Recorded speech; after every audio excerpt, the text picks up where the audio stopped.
Assalamualaikum warahmatullahi wabarakatuh. Salam dan bahagia. Jumpa lagi di video yang selanjutnya, terutama video terkait dengan perkuliahan bahasa Indonesia, yaitu dalam mata kuliah umum.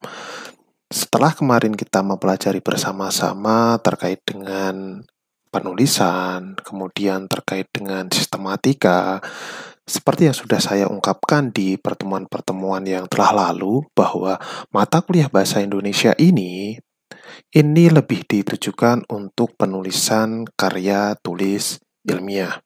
Oleh sebab itu, di pertemuan kali ini sudah tiba saatnya jika kita berbicara terkait dengan kerangka karya tulis ilmiah.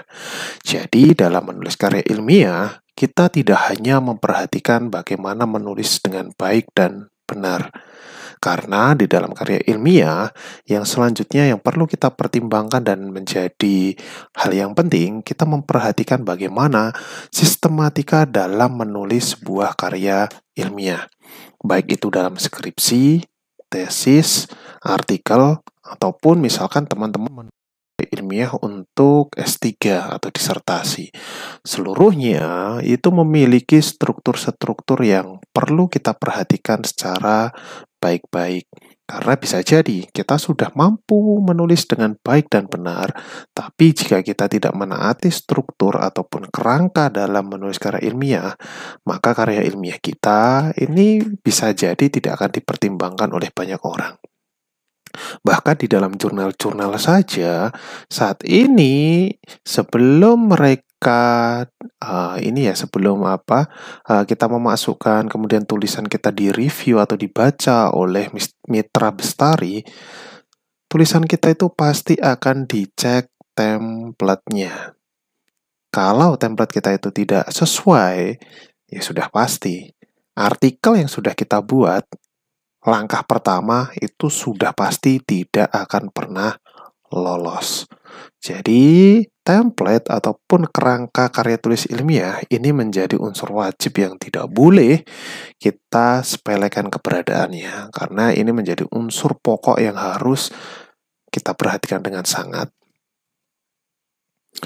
Dalam menulis karya ilmiah ataupun dalam menulis artikel ilmiah, seluruhnya diperlukan kerangka artikel. Jadi, kerangka ini berguna agar dalam pengungkapan gagasan ini bisa sistematis. Dengan gagasan yang sistematis, ini akan mudah dipahami oleh pembaca. Hal ini dikarenakan konsep yang dikembangkan secara urut sistematis ini akan memiliki daya komunikasi yang akan maksimal. Pembaca akan mudah merangkai kepingan-kepingan gagasan yang terungkap secara urut, sehingga makna sebuah artikel akan sangat mudah sekali diterima oleh pembaca. Jadi memang bagaimana caranya kita betul-betul bisa memanjakan pembaca, bisa memahami dengan baik apa yang sudah kita tulis, kemudian para pembaca bisa mengambil hikmah ataupun bisa mengambil ilmu pengetahuan dari penelitian yang sudah kita laksanakan. Nah, dalam kerangka isi artikel penelitian yang perlu diperhatikan, banyak sekali yang perlu kita perhatikan. Kalau kita berbicara sistematika atau urutan-urutan dalam karya ilmiah, itu memang ada banyak. Dan setiap bagian-bagiannya itu betul-betul memiliki atau mewakili dari penelitian yang sudah kita lakukan. Kita mulai bicarakan dari yang pertama terlebih dahulu. Nah, dalam kerangka isi artikel penelitian, di sini yang pertama, ya sudah pasti, apa yang kalian akan sampaikan, ini sudah pasti nantinya akan tertulis di dalam judul. Ini sudah pasti ada judulnya. Kalau kita berbicara judul, ya tentunya judul itu sebagaimanapun caranya, ini dibuat dengan informatif, bisa juga persuasif, menarik itu sudah harus, dan tentunya lengkap dan tidak terlalu panjang. Ya, jadi unsurnya banyak sekali dalam menulis judul. Dengan terbatas 5-15 kata, ya bagaimana judul yang kita buat itu harus mengandung informasi persuasif, kemudian juga menarik, dan tidak kalah ketinggalan, itu juga harus lengkap.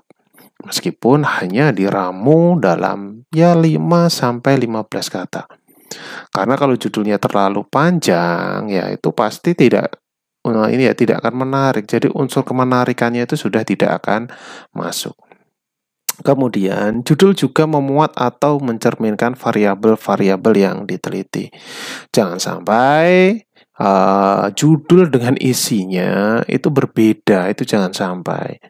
Dulu pernah ada kejadian mahasiswa, ya saya kurang paham juga, mungkin karena mahasiswanya itu copy paste misalkan untuk bagian dalam skripsinya, kemudian pada waktunya harus disidangkan atau dipertanggungjawabkan, ternyata ketahuan antara judul dengan isinya itu tidak sinkron sama sekali. Jadi ya kalau yang namanya karya ilmiah yang baik ya sudah pasti yang namanya judul itu harus mewakili dari seluruh isi yang ada di dalam sebuah karya ilmiah. Oke, next yang kedua. Setelah adanya judul, ya sudah pasti nama kalian atau siapa yang menulis itu perlu dicantumkan ke dalam karya ilmiah. Ini biasanya nanti judul, penulisan, nama penulis ini seluruhnya pasti akan nampang di bagian awal dari karya ilmiah yang sudah kalian buat. Oke, kembali lagi. Nama penulis. Jadi kalau kita berbicara nama penulis atau nama kalian di dalam karya ilmiah kalian, ini ya tidak perlu gitu ya dalam karya ilmiah itu ya sudah nama kalian itu tidak perlu diberikan gelar akademik. Jadi itu tidak perlu. Misalkan profesor, SPD, MPD itu nggak perlu kita sampaikan di dalam nama penulis yang terletak di halaman utama dari sebuah karya ilmiah. Karena apa? Ya, di sini dalam karya ilmiah itu, ya kualitas sebuah artikel ini tidak ditentukan oleh gelar akademik penulis, tetapi kualitas isi tulisannya di sini apakah memiliki kedalaman analisis atau tidak, ini yang menjadi pertimbangan. Jadi bukan gelar dari seseorang. Ya, di bawah nama penulis artikel juga dicantumkan nama lembaga. Ini ditulis di catatan kaki di halaman pertama yang juga disertai alamat untuk korespondensi jika lebih dari 2 peneliti. Nama yang ditulis dalam artikel adalah peneliti ataupun penulis utama. Peneliti atau penulis yang lain ini ditulis di catatan kaki. Jadi, kalau kita berbicara kerangka karya ilmiah, jadi tadi saya sudah sedikit memaparkan itu ya tentang penulisan nama. Ini juga nanti tergantung dari gaya selingkung dari setiap universitas. Karena di setiap universitas itu memiliki kebijakan dan peraturan yang ya bisa jadi antara sebelah dan sebelahnya itu bisa berbeda. Kemudian yang berikutnya, yang ketiga ini ada abstrak dan kata kunci. Ya ini penting. Kalau kita berbicara abstrak ini penting.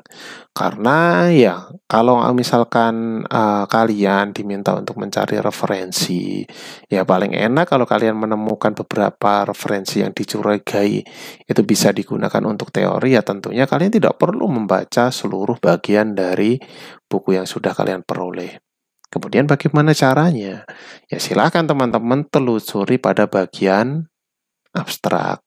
Karena di dalam bagian abstrak ya intinya apa yang sudah kita sampaikan di dalam karya ilmiah itu sudah terangkum atau teramu dalam sebuah abstrak.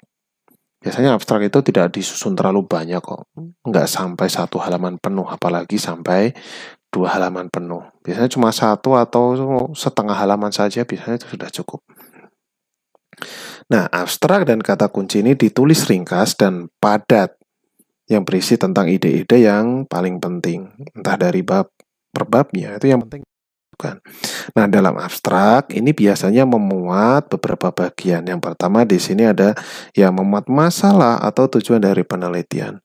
Kemudian juga ada prosedur penelitian dan yang ketiga ya, ringkasan hasil penelitian. Jadi abstrak ditulis dengan bahasa Inggris, menggunakan bahasa Inggris. Tapi di Indonesia biasanya dua-duanya. Satu ditulis dalam bahasa Inggris, kemudian satunya lagi itu ditulis boleh dalam bahasa yang lainnya. Nah, ya. ditulis menggunakan bahasa Inggris apabila artikel utuhnya ditulis dengan bahasa Indonesia. Akan tetapi, abstrak ditulis dengan bahasa Indonesia apabila artikel utuhnya ditulis dengan bahasa asing. Nah, di bawah abstrak diikuti kata kunci, di mana kata kunci ini yang memuat kata-kata atau pokok dari kata yang ingin kita sampaikan di dalam abstrak. Nah, jumlah kata ini biasanya ya tidak terlalu banyak. Biasanya cuma rentang 3 sampai 5 kata saja. Kemudian kata kunci ini diperlukan untuk mengindeks atau komputerisasi dalam sebuah informasi ilmiah. Kemudian yang berikutnya, next ya berarti ya. Yang berikutnya, ini masih dalam bagian yang sama dengan yang ada di atas. Yang selanjutnya ini ada pendahuluan. Biasanya ini bisa disebut juga dengan bab 1 gitu ya. Jadi di dalam pendahuluan ini biasanya memuat misalkan ada latar belakang, kemudian ada landasan teori, kemudian ada wawasan perencanaan masalah dan rumusan tujuan penelitian. Tapi di sini saya sedikit kurang bersependapat kalau misalkan ya ada juga dari ya kembali lagi ke gaya selingkung, tapi saya memang sedikit kurang nyaman saja kalau misalkan di dalam pendahuluan itu sudah memaparkan tentang kajian teorinya. Karena kalau saya paling nyamannya ya kajian teori itu sudah masuk ke dalam bab yang berbeda. Jadi bab yang pertama ya cukup membicarakan awal atau kulitnya dulu tentang karya ilmiah atau tentang judul yang sudah mahasiswa buat misalkan. Kemudian nanti kalau untuk teori ya itu silahkan teori itu nanti disampaikan. Kalau saya itu paling senangnya ya teori itu ada di bab 2. Kemudian nanti bab 3 itu isinya adalah metode, kemudian yang keempat itu adalah pembahasan, kemudian yang terakhir atau bab 5 itu sudah penutup. Nah, harapannya kan seperti itu. Next yang selanjutnya, apa tadi? Kita sudah sampai ke pendahuluan ya. Kemudian yang kelima di sini ada kajian pustaka dan teori. Nah, kalau kita berbicara pada bagian ini, di sini penulis mencoba ini ya mengungkapkan teori-teori yang digunakan untuk membahas masalah dalam penelitian. Nah, masalah selain diapakan ini dibahas dengan teori, ini masalah juga dibahas dengan hasil penelitian yang pernah ditemukan peneliti lain sehubungan dengan masalah yang hampir sama. Jadi pembahasan masalah berdasarkan teori dan penelitian yang dilakukan oleh peneliti lain itu bisa dirangkum dalam rumusan hipotesis. Untuk penelitian kualitatif ya di sini memang tidak perlu menampilkan adanya hipotesis. Tapi kalau yang penelitian kuantitatif ini memang ada hipotesisnya. Kemudian yang selanjutnya yang keenam.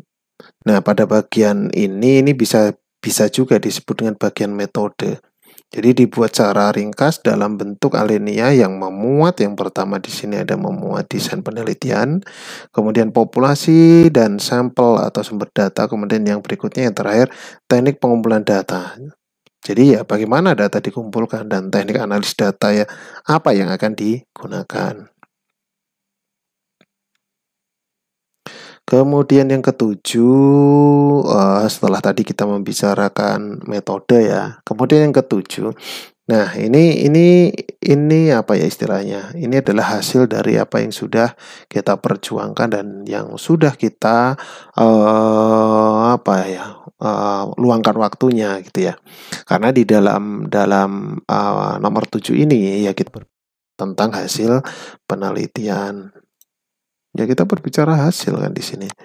Nah, hasil penelitian ini merupakan bagian utama dari sebuah artikel ilmiah. Jadi pertama-tama diungkapkan deskripsi kasar atau hasil bersih tanpa proses analisis data. Jadi kemudian dilanjutkan hasil pengujian hipotesis. Nah, pada bagian ini hasil deskripsi dan analisis data ini dapat disajikan dengan tabel atau grafik untuk memperjelas penyajian hasil secara verbal. Jadi ya orang-orang cukup melihat sebentar saja seolah-olah sudah bisa memahami seluruh bagian daripada membaca. Kemudian yang berikutnya yang ke-8. Yang ke-8 ini ya tadi hasil ya, baru hasilnya. Setelah hasil kemudian ada pembahasan. Jadi kedua ini masih ke dalam bab berapa ini? Bab 4 ya. Ini bab 4.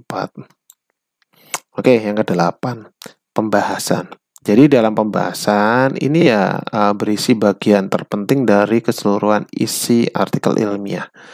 Nah, tujuan pembahasan di sini yang pertama ya untuk menjawab masalah penelitian atau menunjukkan bagaimana tujuan penelitian itu dicapai. Kemudian yang kedua, menafsirkan hasil-hasil penelitian. Yang ketiga, mengintegrasikan apa saja yang perlu diintegrasikan, ya tentunya hasil-hasil penelitian ke dalam kumpulan pengetahuan yang telah mapan. Kemudian yang ke-D, yang terakhir, menyusun teori baru atau memodifikasi teori yang ada. Next, kemudian yang ke-9, ya semoga dari awal tadi ya video yang pertama sampai yang ke-8 ini teman-teman masih semangat dan bisa perkuliahan dengan baik. Next, kita kembali lagi pada bagian yang ke-9, kesimpulan dan implikasi atau saran. Tentunya dalam bagian ini memuat jawaban atas pertanyaan penelitian dalam bentuk substantif verbalistik, dalam bentuk isai, bukan dalam bentuk numerikal. Nah, ini ya pada kesimpulan atau saran ini juga memuat implikasi temuan penelitian dan atau saran-saran yang mengacu kepada tindakan praktis atau pengembangan teoritis. Saran kemungkinan diadakan penelitian lanjutan bagi penelitian lain.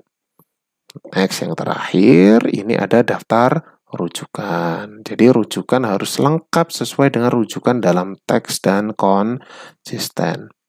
Tata cara penulisan daftar pustaka atau rujukan ini mengikuti gaya selingkung yang berlaku di tempat sasaran tujuan penelitian. Jadi semua buku atau artikel yang dikutip ini betul-betul harus mencantumkan dalam daftar rujukan. Kemudian yang selanjutnya slide berapa ya? Slide yang ke-4 atau 5 ya? Ya, selanjutnya slide yang ke-6. Nah, slide yang ke-6 ini kita membicarakan tentang kerangka isi artikel konseptual. Yang sebelumnya tadi kita membicarakan kerangka isi artikel yang sifatnya itu secara umum. Ya, mungkin, bukan mungkin ya, tapi beberapa memang ada yang spesifik itu hampir sama dengan kerangka isi artikel yang sifatnya umum tadi. Kita bahas satu persatu. Yang pertama kita dari yang judul artikel. Dalam judul artikel konseptual ini ya hendaknya tidak terlalu panjang dan juga tidak terlalu pendek. Kira-kira terdiri dari 10 sampai dengan 12 kata. Judul ditulis menarik supaya pembaca tertarik dengan cara menggunakan isu-isu yang aktual bagi masyarakat. Judul harus mencakup topik atau konsep yang akan diuraikan dalam tubuh artikel. Judul yang tepat akan menjadi salah satu sebab sebuah karangan ilmiah menarik dan berbobot. Kalau kita runut ya, judul artikel ini kurang lebihnya hampir sama dengan kerangka isi artikel yang umum yang sudah saya bahas di awal tadi. Kemudian yang kedua, di sini ada pendahuluan. Bagian ini berisi latar belakang masalah yang mencakup alasan-alasan topik tersebut dibahas.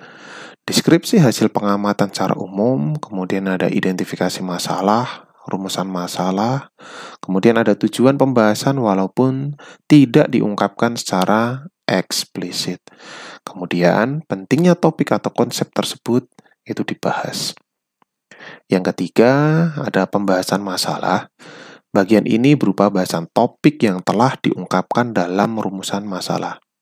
Berisi jawaban permasalahan yang berwujud analisis atau uraian disertai deskripsi, contoh, sebab akibat, klasifikasi, dan kemungkinan lainnya.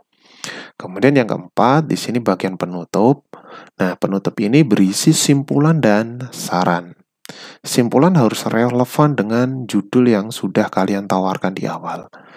Kemudian selain judul juga harus relevan dengan rumusan masalah dan pembahasan masalah.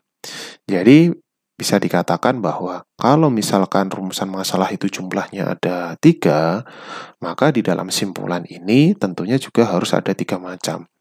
Di mana ya tadi sudah saya sebutkan bahwa rumusan masalah dengan simpulan yang sudah kalian lakukan itu seluruhnya harus relevan atau sinkron. Nah, selain rumusan masalah, tadi harus relevan juga dengan pembahasan. Karena yang namanya simpulan itu berarti menyimpulkan dari apa yang sudah kita lakukan. Di mana tadi yang apa yang sudah kita lakukan itu dalam wujud pembahasan terhadap penelitian-penelitian yang sudah kita angkat. Nah, berdasarkan simpulan, peneliti memberi saran yang relevan dengan topik atau permasalahan. Saran bisa ditujukan kepada lembaga atau peneliti selanjutnya. Yang pasti saran ini ditujukan untuk lembaga-lembaga atau untuk yang memiliki koneksi atau relevan dengan apa yang sudah kita teliti. Misalkan saja penelitian saya terkait dengan penelitian sekolah, terutama untuk guru. Penelitian saya akan saya sarankan untuk lembaga misalkan sekolah ataupun guru. Tidak mungkin akan saya tawarkan untuk ekonomi karena tidak ada hubungannya sama sekali. Kemudian yang terakhir ada daftar rujukan. Rujukan yang ditulis dalam artikel hanyalah rujukan yang berasal dari buku atau jurnal yang dikutip oleh penulis. Cara penulisan rujukan ini harus konsisten sesuai dengan gaya selingkung jurnal yang akan dituju. Nah, teman-teman semuanya, jadi apa yang sudah kalian sampaikan, apa yang sudah kalian tulis, terutama ketika kalian merujuk, seluruhnya harus kalian sampaikan di daftar rujukan, atau istilahnya nanti di daftar pustaka. Kalian menggunakan buku apa, kalian menggunakan jurnal yang mana, kalau itu digunakan, kalau itu kalian sampaikan di dalam pembahasan atau kajian teori kalian, itu seluruhnya harus kalian sampaikan atau kalian cantumkan ke dalam daftar rujukan. Kemudian yang pasti dalam menyusun daftar rujukan atau daftar pustaka itu seluruhnya harus konsisten. Dalam arti menggunakan peraturan yang sama. Jangan sampai daftar pustaka yang pertama kalian menggunakan peraturan atau selingkung A, kemudian daftar pustaka yang ketiga dan keempat, kalian menggunakan peraturan yang berbeda. Itu tidak boleh.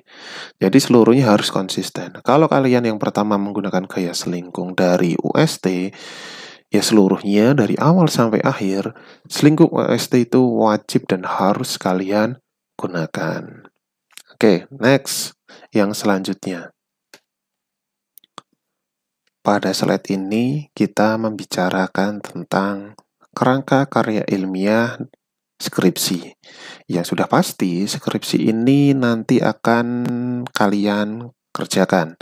Dimana kalau kita berbicara skripsi, ini merupakan syarat wajib atau salah satu syarat yang digunakan supaya teman-teman dapat lulus jenjang S1. Baik untuk di prodi Bahasa Indonesia, prodi Matematika, IPA, ataupun prodi Manajemen.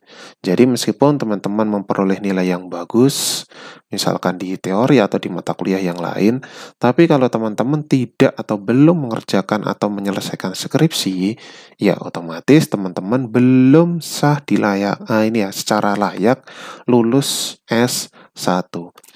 Jadi ya silahkan mulai sekarang teman-teman mulai memahami skripsi itu seperti apa. Karena kalian nanti pasti akan membuat skripsi. Dan kalian nanti dalam skripsi pasti akan memiliki dosen pembimbingnya masing-masing.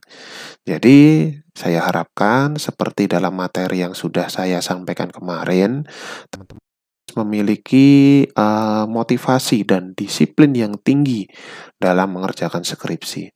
Karena tingkat stres dan jenuh ketika mengerjakan skripsi, yaitu lumayan tinggi. Makanya banyak sekali mahasiswa-mahasiswa yang ya tidak segera lulus. Sudah sampai semester 12 atau 14, sampai saat ini belum lulus. Banyak yang terkendala karena skripsinya yang tidak kunjung selesai dikerjakan. Sudah dosen pembimbingnya sulit ditemui, kemudian dirinya juga tidak disiplin, ya sudah. Itu sudah pasti akan sangat lama sekali. Bahkan, ya prodi atau universitas kita selalu selalu mengejar-ngejar supaya mahasiswa itu dapat segera selesai. Tapi kalau mahasiswanya itu juga cuma jalan di tempat, ya sudah pasti akan sangat lama sekali. Karena ini tergantung dari mahasiswanya, bukan tergantung dari dosennya. Kalau dosennya sulit ditemui, tapi kalau mahasiswanya disiplin, itu juga akan cepat selesai. Atau misalkan dosennya mudah ditemui, kemudian mahasiswanya disiplin, wah itu luar biasa cepat selesainya, 6 bulan bisa selesai. Nah, harapannya demikian. Nah, di awal ini, teman-teman yang baik di semester 3 atau semester 4, mungkin akan saya antarkan sedikit terkait dengan kerangka karya ilmiah, khususnya dalam skripsi, supaya teman-teman memiliki bekal dan ya kalian tidak kesusahan lagi. Ini harus diisi apa, strukturnya bagaimana. Semoga kalian sudah tidak akan kesusahan sampai ke situ. Kita mulai dari bab yang pertama. Sebagai informasi bahwa dalam skripsi, iya, babnya itu tidak hanya 1, 2, 3, tapi babnya ini sampai bab 5. Nah, bab yang pertama ini saya bicarakan pelan-pelan, di mana kalau kita berbicara bab 1, itu berbicara tentang pendahuluan. Nah, di dalam pendahuluan, nah ini ada berbagai macam sub topik yang harus kita jabarkan. Nah, ini sudah di luar judul gitu ya. Judul itu sudah pasti harus ada. Yang pertama di sini kita membicarakan tentang latar belakang masalah. Apa latar belakang masalah itu? Apa yang harus kita isi? Jadi kalau kita berbicara latar belakang masalah, ya ini alasan rasional dan esensial yang membuat peneliti tertarik untuk melakukan penelitian berdasarkan fakta, data, referensi, dan temuan penelitian yang sebelumnya. Jadi di dalam latar belakang masalah ini ya sampaikan kenapa kalian memilih mengangkat judul yang sudah kalian tetapkan. Kalau sudah, kemudian dari judul yang sudah kalian tetapkan, nah itu dicari ada berapa banyak permasalahan, ada berapa banyak problem dari judul yang sudah kalian tetapkan. Nah, kalau kalian sudah menemukan berbagai permasalahan, langkah permasalahan itu perlu kalian ramu, kemudian perlu kalian sampaikan di dalam latar belakang masalah ini. Namanya juga latar belakang masalah. Berarti yang melatar belakangi itu apa? Sehingga kalian mengangkat atau memilih judul tersebut. Nah, teman-teman semuanya, kalau kita berbicara karya ilmiah ini, ya, kalian itu kalau mau membuat karya ilmiah, yang pertama itu jangan cari judulnya. Karena judul itu mudah untuk diramu. Tapi yang pertama, kalian itu memperoleh atau menemukan masalah apa? Yang pertama itu bersumber dari masalah. Kalau kalian sudah menemukan masalah atau kalian punya masalah, ya, bukan masalah pribadi kalian ya, tapi permasalahan tentang gejala-gejala fenomena yang ada di alam misalkan. Kalian menemukan masalah apa, kemudian kalian belum mengetahui atau sudah punya alternatif untuk solusinya, maka di situ teman-teman kalau sudah menemukan masalah ya mudah untuk dibuat suatu judul. Ya, jadi pertama itu temukan dulu masalahnya, kemudian punya alternatif atau belum punya alternatif solusi yang harus kalian tawarkan, itu nggak apa-apa. Asalkan memiliki masalah. Jangan diramu dari judul dulu. Kalau kalian meramu dari judul dulu, kemudian dari judul kalian tidak tahu masalahnya apa, ya sudah, judul itu cuma akan jalan di tempat. Karena kalian tidak tahu judul itu mau diapakan. Kecuali kalau kalian memang sudah paham dan tahu banyak tentang judul itu atau masalah itu. Ya wong awal kalian sudah tahu masalahnya, ya pasti kalian akan tahu langkah-langkahnya itu judul ini atau masalah ini mau diapakan. Kalau punya masalah kan pasti akan diselesaikan. Nah, kemudian diramu menjadi judul. Nah, enaknya seperti itu. Kemudian yang kedua, setelah kita membicarakan latar belakang masalah atau masalah yang melatar belakang kalian mengambil judul itu, yang kedua ada identifikasi masalah. Atau di sini saya sampaikan yang namanya identifikasi masalah itu pernyataan yang mempersoalkan suatu variabel atau hubungan antara satu atau lebih variabel pada suatu fenomena. Nah, dalam identifikasi masalah biasanya teman-teman ketika menulis identifikasi masalah, pengantarnya selalu berbunyi berdasarkan latar belakang masalah di atas, maka identifikasi masalah dapat diuraikan sebagai berikut. Nah, kalau misalkan ada pernyataan seperti itu, maka identifikasi masalah yang kalian tawarkan di sini itu seluruhnya kalian mengambil dari latar belakang yang sudah kalian sampaikan di atas. Karena kalian sudah bilang berdasarkan latar belakang. Berarti kalau berdasarkan latar belakang tadi ya secara otomatis kalian itu ya identifikasi masalah ini yang ngambil dari sini. Jangan sampai kalian menyampaikan identifikasi masalah itu tidak ada yang disebut di dalam latar belakang. Berarti ini nanti salah. Makanya, antara latar belakang kemudian dengan identifikasi masalah ini pasti sinkron atau ada hubungan yang erat. Karena latar belakang masalah nanti akan diturunkan ke dalam identifikasi masalah. Oh, tadi di latar belakang menyorot ada 10 permasalahan, ya. Kemudian tinggal diturunkan menjadi poin-poin, ya, menjadi subpoin-subpoin ke dalam latar belakang ini. Jadi di sini ya nanti ada A, apa masalah yang pertama, B, masalahnya apa, C, apa, D, apa. Sudah disampaikan dalam bentuk poin, poin, poin, dan poin. Sedangkan kalau dalam latar belakang, ini disampaikan dalam bentuk paragraf, paragraf. Oke ya, semoga paham. Kemudian yang selanjutnya, setelah kalian menurunkan berbagai permasalahan ke dalam identifikasi masalah, kemudian identifikasi masalah ini akan diturunkan ke dalam batasan masalah. Jadi, di dalam identifikasi masalah, saya sampaikan tadi, ini pasti masalahnya itu banyak. Ya, banyak sekali permasalahan-permasalahan yang sudah kalian turunkan dari latar belakang. Apakah dari seluruh permasalahan ini, seluruhnya itu akan kalian teliti? Tentunya kan tidak. Kalau dari banyak permasalahan mau diteliti semuanya, yaitu melelahkan. Satu, itu melelahkan. Yang kedua, memakan waktu yang lama. Yang ketiga, memakan biaya yang besar. Jadi penelitian itu perlu dibatasi. Jangan semua masalah itu ingin kalian selesaikan. Tapi kita batasi dulu. Nah, makanya di bagian yang ketiga ini ada yang namanya batasan masalah. Sifatnya membatasi permasalahan yang muncul dari judul yang sudah kalian terapkan. Atau membatasi permasalahan yang sudah kalian uraikan dari latar belakang kemudian ke dalam identifikasi masalah. Karena penelitian yang baik itu adalah penelitian satu, yang tidak terlalu luas, namun juga tidak terlalu sempit. Terlalu luas itu tadi, lama, memakan biaya yang besar. Kemudian kalau yang terlalu sempit, ya kalau terlalu sempit ya berarti tidak akan mendalam kajiannya. Jadi pilih yang sedang-sedang saja. Tidak lama, tidak memakan waktu yang memakan waktu yang lama, tidak memakan biaya yang besar, kemudian juga kajiannya itu tidak terlalu sempit. Karena ada kemungkinan jika semua masalah itu kalian teliti, pasti penelitian kalian itu tidak akan mendalam. Pasti cuma ada di dalam permukaan. Nah, makanya ada yang namanya batasan masalah. Ini sifatnya untuk membatasi ruang lingkup permasalahan yang sudah kalian sampaikan di identifikasi masalah. Nah, biasanya pengantar dari batasan masalah ini biasanya berbunyi, berdasarkan latar belakang masalah dan identifikasi masalah, maka penelitian ini dibatasi sebagai berikut.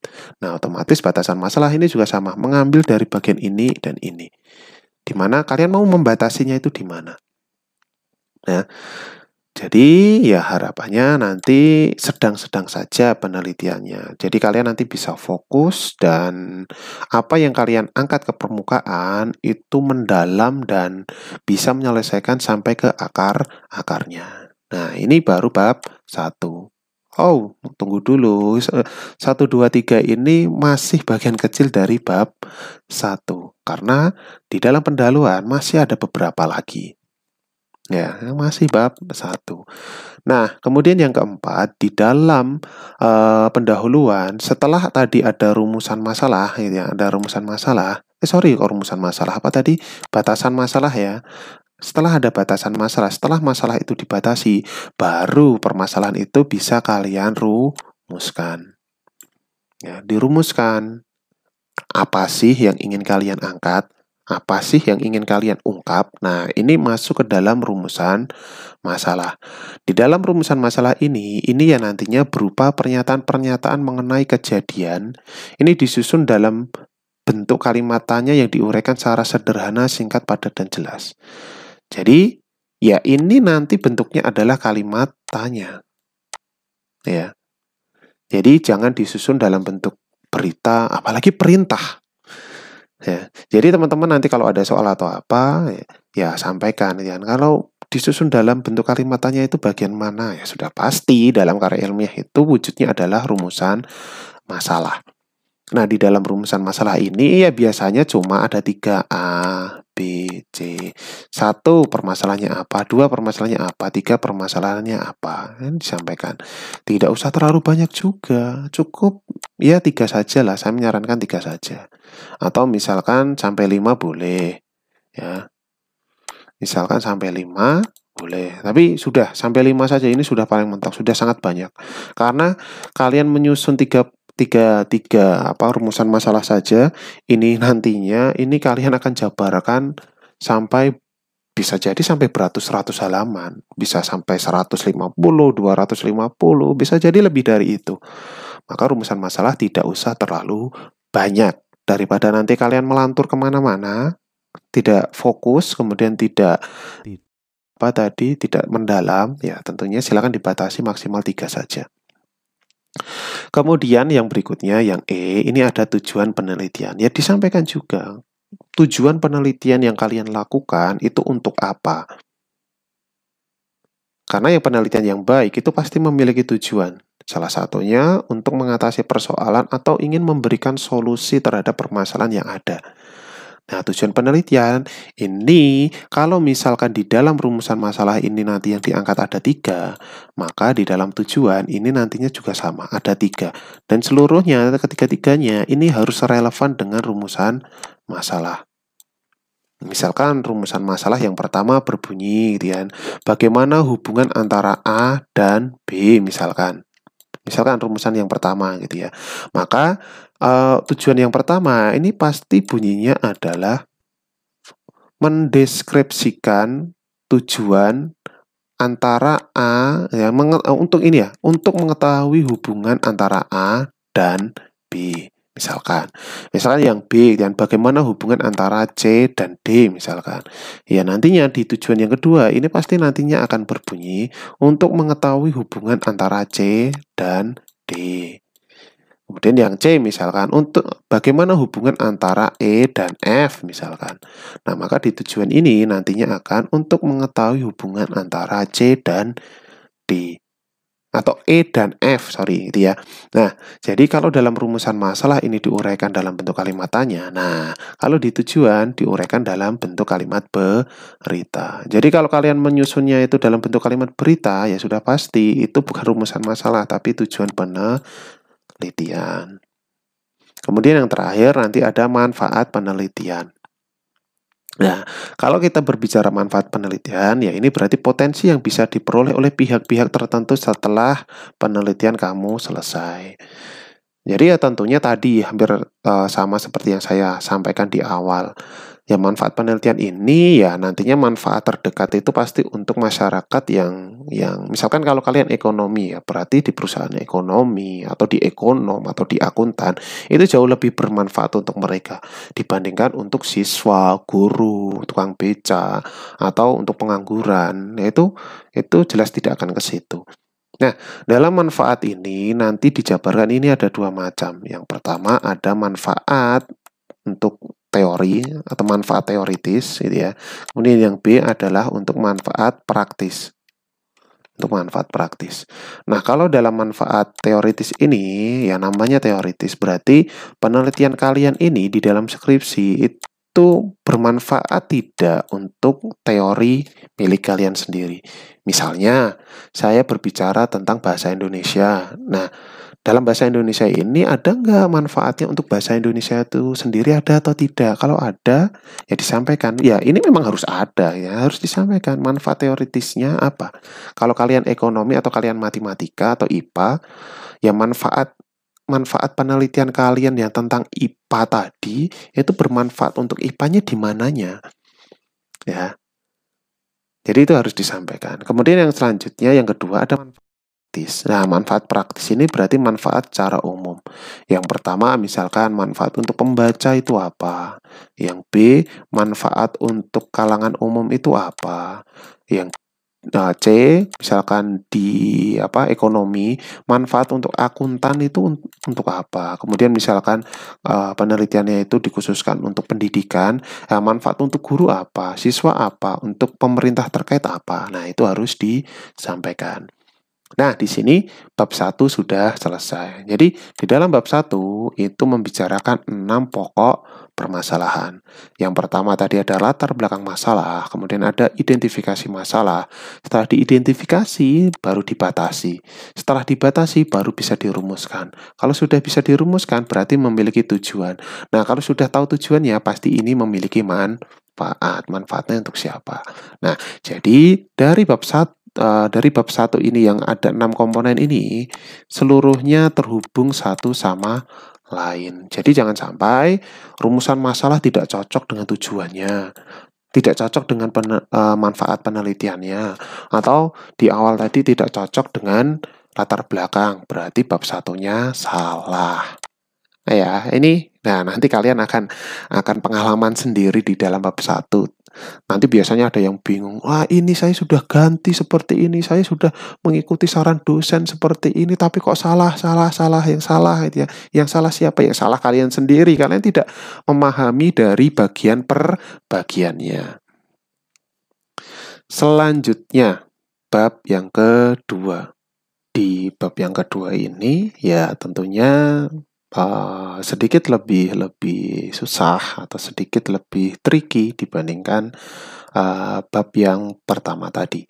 Karena di dalam bab yang kedua ini kita sudah mulai meramu, mencari, kemudian kita menggabungkan berbagai teori-teori yang dimana teori-teori tersebut itu harus dapat dapat mendukung judul yang sudah kalian tetapkan.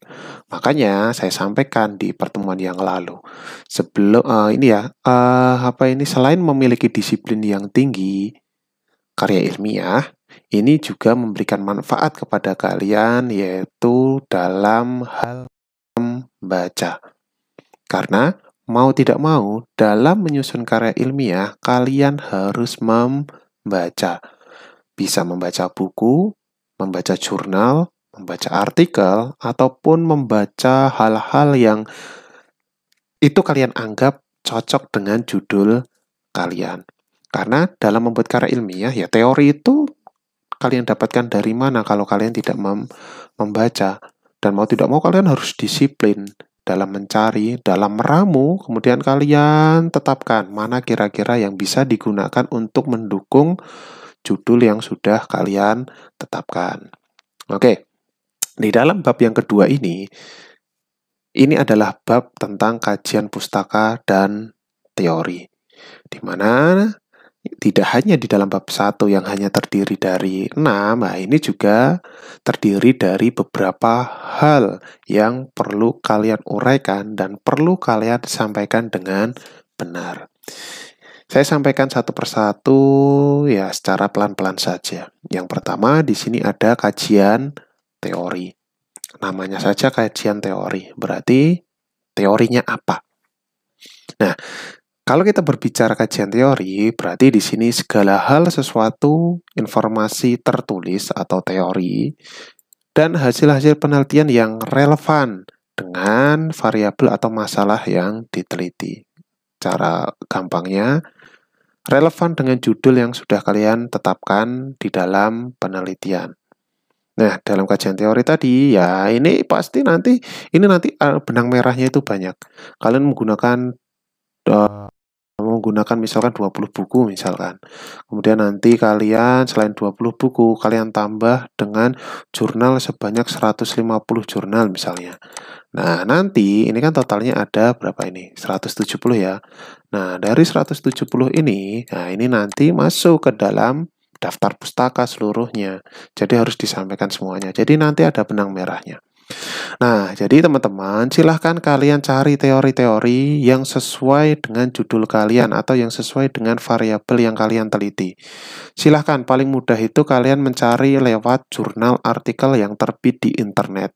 Itu jauh lebih mudah dibandingkan kalian mencari secara konvensional, misalkan mencari dalam tumpukan proceeding ataupun yang lain. Ya, jadi kalian duduk diam saja di rumah, asalkan kalian punya koneksi internet, teori itu bisa selesai. Jadi teori gimana caranya? Silakan kalian cari teori yang betul-betul sesuai. Teori itu sifatnya harus memperkuat apa yang akan kalian sampaikan di dalam penelitian atau di dalam pembahasan. Jangan sampai teori itu justru akan melemahkan. Jadi cari-cari pendukung, ya istilahnya ini cari massa atau cari pendukung, di mana dapat mendukung apa yang akan kalian sampaikan. Teori tidak boleh disusun sembarangan. Jangan sampai hanya asal menulis atau asal memasukkan teori. Biasanya banyak loh mahasiswa yang mungkin tanda kutip itu mungkin skripsinya itu masih terlalu tipis gitu ya. Kemudian mereka mengakali dengan kajian teori ini dibuat sebanyak-banyaknya. Banyak kasus-kasus seperti itu. Jadi mereka membuat, ini kajian teorinya karena saya punya buku banyak dan sepertinya bisa dimasukkan semua, saya masukkan semuanya, diketik ulang gitu ya dari buku, dipindahkan ke dalam karya ilmiah kalian. Kemudian membengkak kajian teori mereka atau di bab 2 mereka itu membengkak menjadi 50 halaman. Ternyata setelah ditelaah oleh dosen pembimbing kalian, ternyata yang bisa digunakan itu cuma 15 halaman. Sisanya di mana? Sisanya dikemanakan? Sisanya harus dibuang. Ya. Yang 35 halaman itu berarti hanya menjadi sampah teori atau teori-teori yang tidak layak digunakan atau tidak usah digunakan atau tidak usah dimasukkan ke dalam kajian teori kalian. Jadi gunakan teori-teori yang kuat. Jadi jangan nyepam di kajian teorinya. Kalau nyepam ya untuk apa sih, halamannya tebal tapi isinya cuma spam atau hoax saja. Itu kan berarti tidak bagus. Jadi mending ya tipis, asalkan sudah memenuhi ketentuan ya itu tidak masalah. Ya. Jadi gunakan referensi yang semutakhir mungkin. Misalkan terbitan 10 tahun terakhir atau 5 tahun terakhir. Jadi jangan gunakan teori atau buku yang sudah terbit sejak lama ya, 1880-an. Itu jangan digunakan. Gunakan yang terbaru. Nah, kemudian yang selanjutnya ada penelitian yang relevan. Isinya apa? Ini isinya deskripsi tentang kajian penelitian yang sudah pernah dilakukan seputar masalah yang diteliti. Jadi teman-teman, nah ini seninya. Seni dalam membuat karya ilmiah, kalian harus mencari penelitian yang relevan. Penelitian yang relevan itu adalah, ya penelitian kalian itu hampir sama dengan milik siapa. Itu harus kalian cari dan minimal kalian harus dapat 1. Ya. Jadi, penelitian saya hampir sama dengan penelitian milik orang Amerika. Penelitian saya hampir sama dengan penelitian milik orang Inggris atau hampir sama dengan milik orang Korea. Cari sampai ketemu, minimal 1 itu harus dapat. Ya. Apakah mungkin Pak cari 1 itu pasti ada? Penelitian saya itu baru loh Pak. Misalkan ada pertanyaan seperti itu. Pak, penelitian saya itu penelitian yang relevan itu belum ada. Itu nggak mungkin. Ya. Jadi apapun penelitian kalian, pasti kajian yang relevan ini pasti ada. Minimal 1 itu penelitian kalian itu pasti hampir sama dengan milik orang lain. Itu pasti ada. Dan itu harus kalian cari. Untuk saat ini, apa sih yang nggak sama? Orang di dunia itu ada miliaran manusia. Apakah dari miliaran itu kalian 1 saja tidak ada yang sama? Itu saya rasa tidak mungkin. Apa sih sekarang yang belum diteliti? Manusia itu sudah meneliti luar biasa. Apa coba? Kalian meneliti tentang antariksa, sudah ada yang meneliti. Meneliti tentang apa? Tentang dunia laut, ada yang meneliti. Bahkan yang meneliti tentang dasar laut, ada. Yang meneliti yang tidak bisa dilihat oleh manusia, misalkan meneliti tentang virus, tentang bakteri, manusia sudah ada yang meneliti. Meneliti apa lagi coba? Yang sangat berbahaya, meneliti tentang Gunung Merapi, ada yang meneliti. Meneliti apa lagi? Tentang atom yang sangat berbahaya, ada yang meneliti.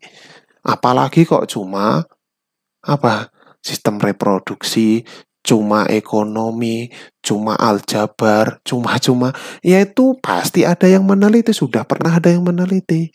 Entah di tahun ini atau di tahun-tahun sebelum-sebelumnya itu ada yang meneliti. Nah, kalian kewajiban untuk mencarinya minimal satu.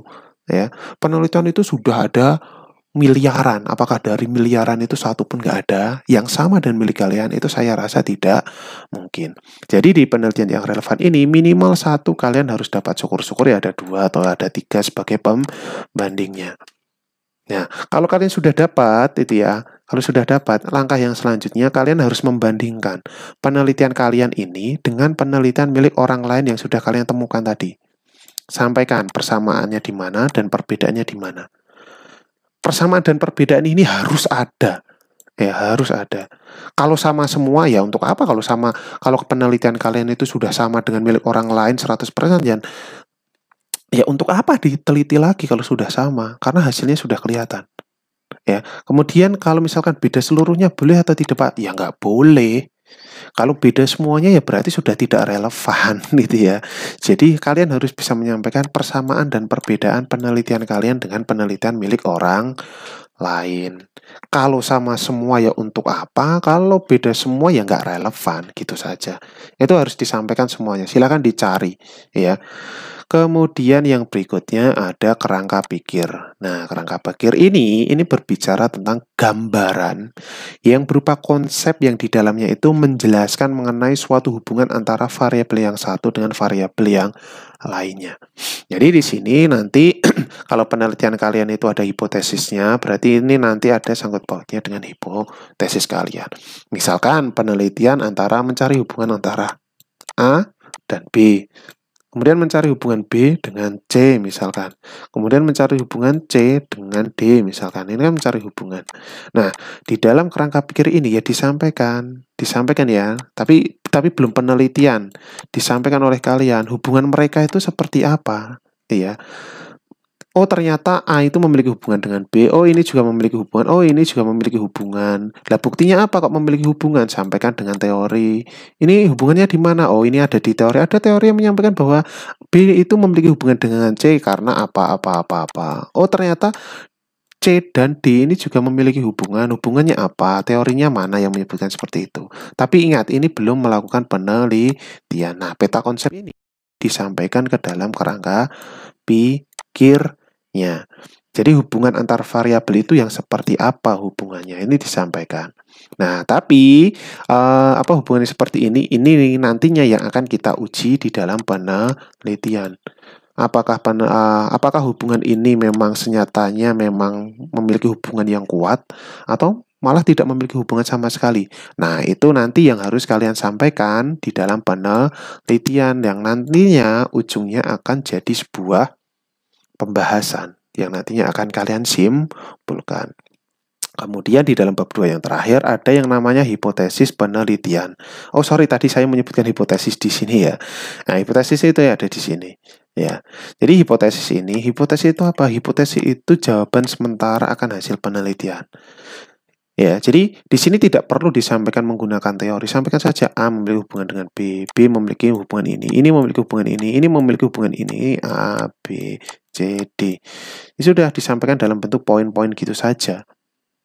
Ya, pasti ini adalah jawaban sementara yang sudah kalian dapatkan setelah kalian membuat teorinya, kemudian sudah membuat kerangka pikirnya, kemudian kalian menghasilkan sebuah hipotesis atau jawaban sementara. Nah, ini yang saya sampaikan kemarin di sini.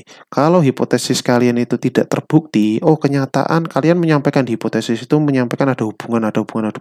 Ternyata di dalam penelitian ternyata tidak ada hubungannya sama sekali misalkan. Ya, ini nggak apa-apa, nggak masalah. Disampaikan apa adanya, ini nggak usah diubah-ubah. Ini sampaikan apa adanya, dan ini sampaikan apa adanya. Nggak masalah kalau misalkan tidak ada hubungannya sama sekali. Asalkan nanti dipertanggungjawabkan kenapa tidak ada hubungannya, ya dikarenakan karena faktor ini, ataupun yang lainnya.